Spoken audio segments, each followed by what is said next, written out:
এবার যুক্তরাষ্ট্রের ক্ষেপণাস্ত্র বিধ্বংসী থাড মোতায়েন শুরু করেছে সৌদি আরব, যা গোটা মধ্যপ্রাচ্য জুড়ে তোলপাড় সৃষ্টি করেছে। তাহলে কি সৌদি আরব অন্য কোনো দেশের আক্রমণের আশঙ্কা করছে, নাকি যুক্তরাষ্ট্র ভিন্ন কোনো পরিকল্পনা করছে সৌদি আরবকে নিয়ে? এমন প্রশ্ন এখন ঘুরপাক খাচ্ছে গোটা মধ্যপ্রাচ্য জুড়ে।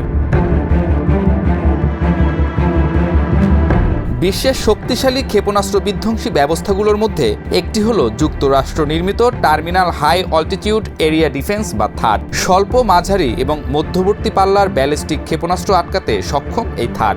এটি একমাত্র মার্কিন ক্ষেপণাস্ত্র প্রতিরক্ষা ব্যবস্থা যা বায়ুমণ্ডলের ভেতরে ও বাইরের লক্ষ্যবস্তুতে বাধা দিতে সক্ষম।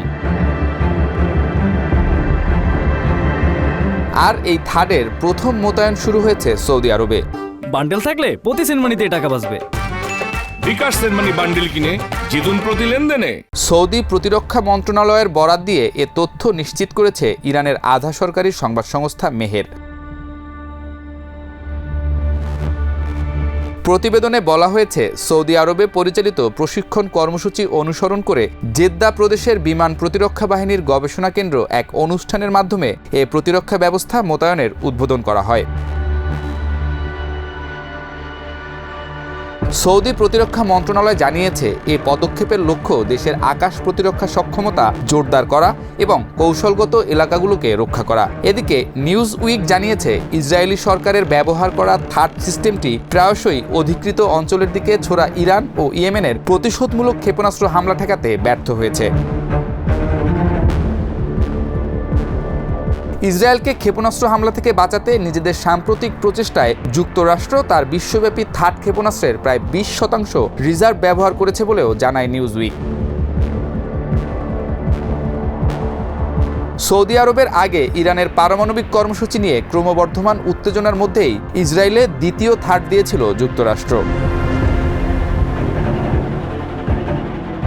গত বছর প্রথম থাড ব্যাটারি ইসরায়েলে পাঠানো হয় এবং সিস্টেমটি পরিচালনার জন্য প্রায় 100 মার্কিন সেনা মোতায়েন করা হয়েছিল বলে বিভিন্ন আন্তর্জাতিক গণমাধ্যমে সংবাদ প্রকাশিত হয়।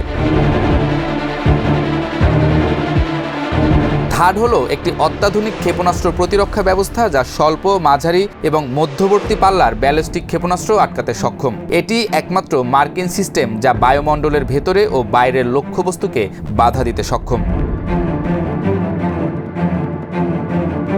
ব্যালিস্টিক ক্ষেপণাস্ত্র নিক্ষেপের পরই তাদের টার্মিনাল ফেজ লক্ষ্যবস্তুতে আঘাত হানার আগের চূড়ান্ত পর্যায়ে সেগুলোকে আটকে দিতে পারে থাড। সেভাবে থাডকে ডিজাইন করা হয়েছে। এই সিস্টেমটি বায়ুমণ্ডলের ভেতরে এবং বাইরে উভয় ক্ষেত্রেই ক্ষেপণাস্ত্রকে লক্ষ্যবস্তু করতে পারে। এটি স্বল্প, মাঝারি এবং মধ্যবর্তী পাল্লার ব্যালিস্টিক ক্ষেপণাস্ত্র আটকে দিতে সক্ষম। বিভিন্ন ধরনের ক্ষেপণাস্ত্র হুমকির সঙ্গে সহজেই মানিয়ে নিতে পারে থাড। থাডের একটি গুরুত্বপূর্ণ বৈশিষ্ট্য হলো এটিতে কোনো বিস্ফোরক ওয়ারহেড নেই। এর পরিবর্তে এটি গতিশক্তি ব্যবহার করে লক্ষ্যবস্তু ধ্বংস করে, অর্থাৎ এটি কোনো ওয়ারহেড বিস্ফোরণ না ঘটিয়েই নিজস্ব শক্তি দিয়ে আগত ক্ষেপণাস্ত্রকে আঘাত করে। সৌদি আরব এখন অর্থনৈতিক দিক দিয়ে সমৃদ্ধ একটি দেশ। কিছুদিন আগে দেশটি মিলিয়ন মিলিয়ন ডলারের অস্ত্র ক্রয়ের চুক্তি করেছে যুক্তরাষ্ট্রের সঙ্গে। সৌদি আরবে রয়েছে অন্যতম বৃহৎ মার্কিন সেনাঘাঁটি। সর্বশেষ দেশটিতে থাড মোতায়েন করা শুরু হলো। সব মিলিয়ে ভূ রাজনীতিতে আসছে কি কোনো নতুন মোড়, সেই চিন্তায় বিভোর এখন গোটা বিশ্ব।